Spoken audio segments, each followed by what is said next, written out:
Olá, pessoal, tudo bem?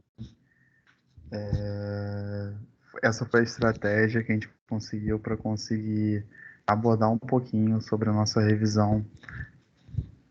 Espero que vocês consigam compreender as principais dúvidas, que vocês consigam, de fato, pensar no que está, dificultando vocês nesse processo de aprendizagem, para a gente conseguir, de fato, fazer uma troca e vocês, ao longo, desses dias, irem me passando quais são as principais dificuldades de vocês.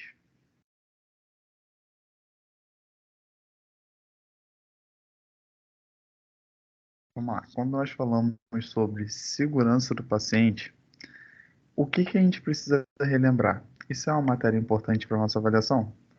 Com certeza, né? Quando a gente pensa em segurança do paciente, é o que a nossa matéria fala basicamente como foco principal. Então, nós vamos ter três principais grupos de atenção nessa matéria que vocês provavelmente já devem ter percebido. Primeiro, segurança do paciente, que vai envolver toda a nossa biossegurança. O segundo, os sinais vitais do paciente. Então, vocês tendo os primeiros olhares a esse paciente, pensando em todo o seu contexto de cuidado. E a gente encerra com a unidade do paciente. E aí a gente vai perceber que para eu cuidar desse paciente nessa unidade, eu preciso ter as normas de biossegurança para conseguir dar uma qualidade de assistência. Matheus, o que é extremamente necessário eu conseguir relembrar sobre essas matérias? Segurança do paciente. Infelizmente, pessoal, a gente vai compreender que nós, enquanto profissionais de saúde, precisamos traçar estratégias para evitar que a gente venha a se colocar em risco e a colocar a vida do nosso paciente em risco, mas o resto, além desse nosso conceito, é muito decoreba. Então, vocês precisam gravar o que é um dano, o que é um risco, o que é um incidente. Isso são mais questões de decoreba que podem cair na prova de vocês. É muito importante a gente pensar que o Ministério instituiu o Programa Nacional de Segurança do Paciente lá em 2013. E aí, quando a gente fala dessa instituição pela 529, a gente vai ver vários objetivos, e entre esses objetivos estão a gestão de riscos, está a ampliação do acesso da sociedade, e ela fala muito sobre conhecimentos. Então, vocês vão ver que o foco principal dessa fundamentação enquanto o núcleo de segurança do paciente e toda a política propriamente dita é a fim de trazer para a população e para os profissionais de saúde uma qualificação para o cuidado. Isso aqui é imprescindível que todo mundo chegue na prova na ponta da língua. Quais são os 6 principais tópicos, as 6 metas de segurança do paciente? Vou até reprisar com vocês. A primeira, paciente correto. Então, a identificação do paciente é um dos grandes focos que a gente precisa ter na política. A segunda, comunicação efetiva. A terceira, atenção contra a prescrição e administração de medicamentos. A quarta, cirurgia segura. Quinta, higienização das mãos. E sexta, reduzir o número de quedas e lesões por pressão. Sobre a higienização das mãos, é extremamente importante a gente pensar em todas as etapas para alcançar a higienização das mãos, quais são os momentos que eu devo higienizar minha mão. E isso eu coloquei para vocês, tanto no laboratório como também em sala de aula, nos nossos slides. Isso aqui já foi muito saturado, mas eu preciso que vocês revisem, porque esse é um conteúdo que pode com certeza cair tanto na prova teórica como também na prova prática de vocês. Sobre biossegurança, preciso compreender o que é uma transmissão direta, que é a transmissão de pessoa por pessoa, a transmissão indireta, que é onde vai envolver um hospedeiro intermediário, no caso os vetores, E aí lembrem do exemplo da dengue, onde a gente tem o Aedes aegypti sendo um vetor de transmissão da doença. Assim como eu também dei o exemplo para vocês da transmissão vertical, onde a gente tem a sífilis congênita. É aquela onde a gente vai passar de mãe para filho por via congênita. O grande foco da política de segurança do paciente e também das nossas regras de biossegurança é evitar a infecção cruzada. Então, a gente vai ver que a infecção cruzada é um termo utilizado que vai se referir a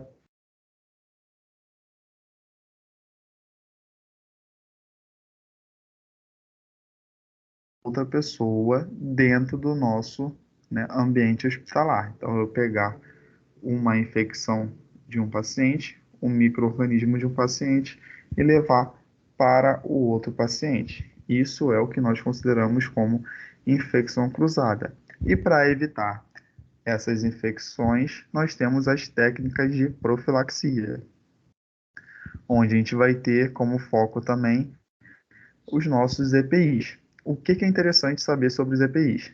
Luva de procedimento, foco de proteção profissional. Luva estéreo, foco de proteção no paciente. Tipos de precauções. Isso aqui com certeza vai cair na prova prática de vocês. Então, mesmo sendo uma revisão sobre conteúdos importantes para a nossa prova teórica, eu preciso que vocês revisitem esse conteúdo, que vocês leiam mais sobre esse conteúdo, voltem na nossa aula, peguem as anotações de vocês, porque os tipos de precauções são extremamente importantes. Então, você lembrar, precaução padrão, qual é o tipo de EPI que eu preciso utilizar? Precaução de contato. Será que na precaução de contato eu preciso ter o mesmo tipo de cautela para um paciente respiratório? Esse raciocínio clínico vocês precisam ter criado ao longo da nossa matéria. E quando nós falamos sobre estado nutricional, que já é o nosso segundo, terceiro tópico, nós precisamos lembrar de alguns pontos que são bem importantes para a gente. Que essa avaliação nutricional vai envolver 5 tópicos principais: antropometria, inquéritos alimentares, exame clínico, exame bioquímico e composição corporal. Claro que o nosso maior foco vai ser relacionado à antropometria, que é onde a gente domina enquanto profissionais de enfermagem. Então, a gente vai lembrar das questões de peso, técnicas para execução do peso, técnicas para execução da estatura, circunferências, né, corporais, e isso cai bastante na nossa prova prática. Prova teórica, o que eu preciso compreender? As principais regras. Diferença entre comprimento e altura. Comprimento se refere às medidas na posição, né, deitada, altura na posição em pé. Então, esses principais conceitos teóricos a gente precisa revisitar para fazer a nossa prova teórica. O comprimento, que é o que a gente vai realizar na criança, ele é obrigatório até os 2 anos, feito por régua antropométrica. E lembram que eu falei com vocês que, de acordo com a nossa teoria, é extremamente importante que seja feito por 2 pessoas. Então, aqui a gente vai ter o nosso desenho retirado lá do livro, tá, de saúde da criança, do tópico do Brunner de saúde da criança, onde ele vai falar para a gente quais são os pontos onde a gente precisa manter essa criança em conexão com a superfície, a fim da gente ter de fato um comprimento bem avaliado. Claro, vai cair MC, isso é óbvio. Então a gente precisa lembrar da nossa fórmula peso sobre altura ao quadrado. Isso aqui a gente já chega na faculdade lembrando que teve acesso a isso ao ensino médio, mas a gente sabe que é uma conta chata, uma conta difícil da gente fazer, porque não é algo que a gente faz no nosso dia a dia. A gente precisa relembrar como que faz essa formulazinha de divisão de frações, multiplicação quando a gente tem um elemento lá em cima, no caso o quadrado. Então, treinem um pouquinho em casa, façam um simuladinho entre vocês para vocês terem esse exercício, tá? Não fiquem presos apenas à calculadora. Precisam saber as regras, então vocês vão precisar saber o que é um paciente normopeso, qual é o parâmetro para um paciente sobrepeso, obesidade e os seus graus. Então, isso é extremamente necessário a gente compreender. As circunferências, né, assim como caiu no nosso avaliando, e quando a gente pensa em sinais vitais, a gente precisa lembrar que esses sinais vitais, que são os que os profissionais de saúde mais utilizavam, não são os sinais vitais que a gente trata hoje enquanto literatura com os 5 tópicos apresentados no Brunner e no Potter, onde a gente trata pressão arterial, frequência cardíaca, frequência respiratória, temperatura e dor. Quando a gente perguntar quais são os sinais vitais, vocês precisam responder com esses 5. Mateus, sobre os sinais vitais. Eu preciso compreender que é de fato responsabilidade do profissional enfermeiro. Eu sempre vou medir os sinais vitais do meu paciente toda vez que ele entrar ao meu atendimento e sair do meu atendimento. Isso pode ser em todos os âmbitos de serviço de saúde. Estou lá no meu consultório, meu paciente chegou, eu, enquanto profissional de saúde, preciso avaliar qual é o sinal vital desse paciente nesse momento. Meu paciente veio para mim na minha internação, lá na clínica cirúrgica, na minha admissão. Eu preciso saber como está os sinais vitais do meu paciente. Eu preciso ter essa noção para eu compreender como que está o quadro clínico do meu paciente. Assim como também eu vou avaliar em outros momentos. O paciente teve uma mudança de quadro, eu vou transferir meu paciente de setor, e aí a gente vai ter também como que está o quadro clínico do nosso paciente. Sobre os sinais vitais, quais são os pontos que a gente vai precisar lembrar? Vocês precisam gravar todos os parâmetros de adulto, que foi o nosso combinado. Eu falei que vocês não precisariam gravar para a prova nem de lactente, recém-nascido, idoso. Eu quero agora para vocês apenas o parâmetro do adulto, porque eu sei que vocês vão chegar em saúde da criança e aí vão gravar. Vai ter a matéria lá de clínica cirúrgica, onde vocês vão pegar um pouquinho também sobre idoso. Então, para agora, pessoal, gravou do adulto é o suficiente. Quando a gente pensa em temperatura, aí sim, né, o adulto ele vai ter várias diferenças, onde no oral vai ser uma temperatura, no axilar vai ser outra numeração, e aí não tem como fugir, a gente precisa gravar. Preciso lembrar das formas de perda de calor. Então a gente vai lembrar da condução, da convecção, evaporação, aqueles tópicos que eu passei para vocês também em sala, que são as formas de perda de calor para o meio. Quais são as formas que a gente vai perder calor para o meio ambiente? Por vento, por encostar numa superfície fria e aí passar o nosso calor para um outro objeto. E isso a gente precisa compreender, porque vai envolver o nosso último tópico, nossa última aula, que é a unidade do nosso paciente. Em respiração, eu preciso sempre lembrar que a minha avaliação não é apenas uma frequência respiratória. Eu preciso avaliar a qualidade. Então, lembra que eu falei para vocês, o paciente ele pode ser dispneico, ele pode ter dificuldade, né, respiratória, mas também pode ser um paciente que está eupneico, tá com a respiração em frequências adequadas. Eu posso ter um paciente com bradipneia, frequência respiratória lenta, mas com uma respiração dificultada, né? Então, a gente vai ter essa diferença entre as avaliações do padrão respiratório e a gente precisa lembrar. Claro, falei para vocês que não precisava gravar os MAU, BIO e Chain Stocks. Isso não cai para a gente nesse primeiro momento. Mas agora, o que é uma bradipneia, uma taquipneia, hiperpneia, apneia, hiper e hipoventilação, vocês precisam gravar.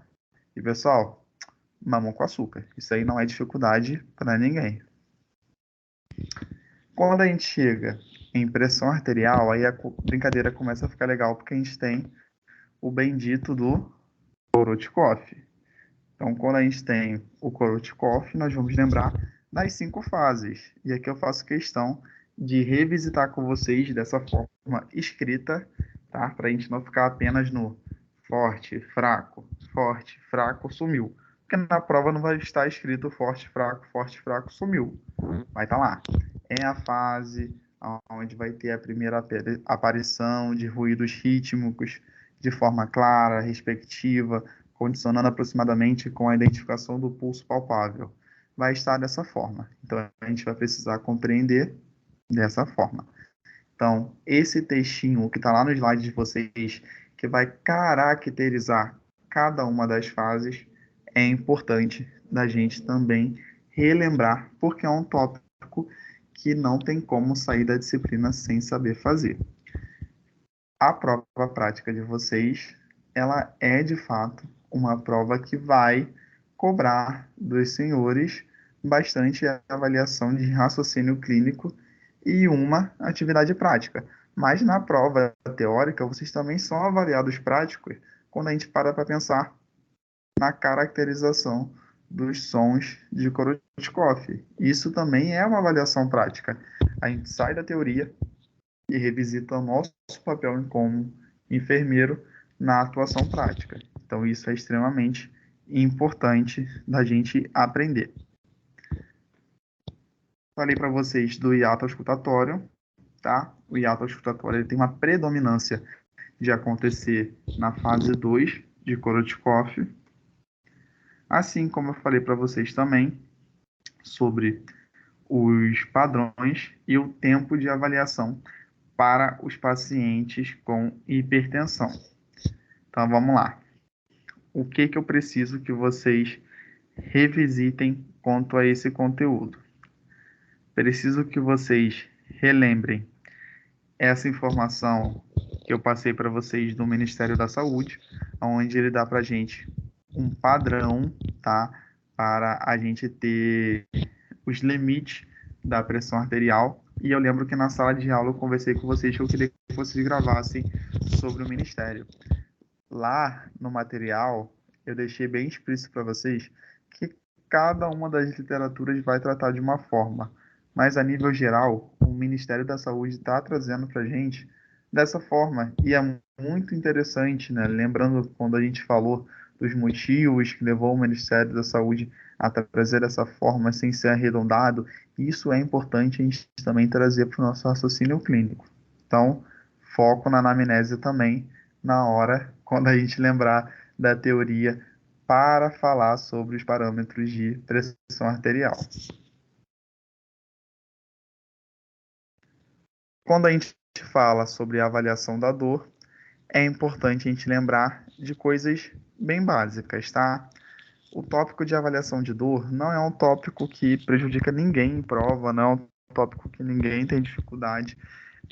Eu me eu costumo falar que é o tópico mais tranquilo da disciplina. Eu acho que é o tópico onde vocês não vão ter surpresa, dor de cabeça, vai ser super tranquilo da gente conseguir trabalhar, tá? Então eu tenho a ousadia de dizer isso para vocês que não precisam se preocupar com a avaliação de dor, com todo aquele conteúdo e sim focar em questões mais específicas. Quais são essas questões específicas e que vocês não podem deixar de sair da disciplina sem saber? Que dor é considerado o quinto sinal vital, então isso é algo que não tem como a gente entrar em discussão. A gente precisa lembrar que a dor é uma experiência sensorial e emocional subjetiva. Então, esse tópico da dor ser subjetiva é algo bem importante da gente relembrar. É interessante a gente também pensar que a dor é algo que não é possível da gente ver ou sentir no outro. Então, a dor do outro não é uma dor que eu consigo sentir. Mas, enquanto profissional, eu vou entender que existem formas dessa dor ser apresentada. Aqui eu falei para vocês sobre quatro, mas com ênfase em duas. A diferença da dor aguda para a diferença da dor crônica. Lembrando, a dor aguda é aquela dor mais rápida, né? É uma dor que pode ser resposta de algo específico que está acontecendo, de uma lesão, né? Ou de algum momento de estresse, algo que vai ter uma duração curta. A dor crônica não, ela pode ser relacionada a uma doença, algo que a pessoa já vem tendo há muitos anos, independente de ter momentos de pausa dessa dor, mas vai ter um caráter de temporalidade maior. Interessante demais. A gente precisa lembrar que na dor crônica, o paciente ele vai começar a ter respostas emocionais. É um paciente que vai começar a apresentar ansiedade, depressão, isolamento social, e isso é bem importante de vocês levarem em consideração na avaliação de enfermeiros de vocês. Quando a gente fala sobre escala de dor, aí sim, indiscutível, isso vai cair na prova de vocês com certeza, tá? Tópico de prova. Qual é o nome da escala visual analógica? EVA. EVA é a nossa escala onde a gente consegue atribuir uma pontuação para os nossos pacientes, onde principalmente é de 0 a 10. Essa EVA também pode ser apresentada com a escala facial, onde a gente vai conseguir, com pacientes que podem não verbalizar ou não ter uma facilidade para conseguir, né, de fato, caracterizar a sua dor de 0 a 10, mas a gente pode avaliar com esses sinais de expressão facial. E aí, lembrando, já que a gente está falando de expressão facial, o paciente com dor, ele pode ter várias apresentações de sinais e de sintomas, como choro, gemido, alteração na respiração, inquietação, né, movimentos de dor.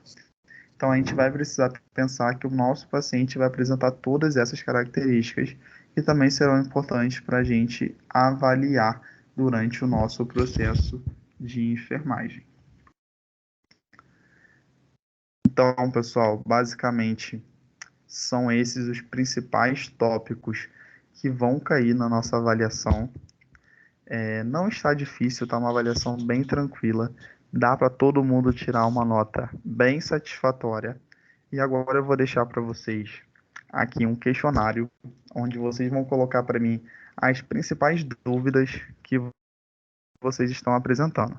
Colocando essas principais dúvidas, a gente vai passar por um processo onde vocês vão estar montando o trabalho de vocês, o seminário, vão estar sentando comigo para a gente conseguir ter as orientações, tirar essas dúvidas. E aí, nesse momento, a gente pode também tanto fazer um tira dúvidas, como também eu vou mandar lá no grupo de vocês, tá? De forma elaborada, todas as perguntas, as principais perguntas, né, que vocês deixarem no questionário, para de fato ajudar vocês nesse processo de avaliação.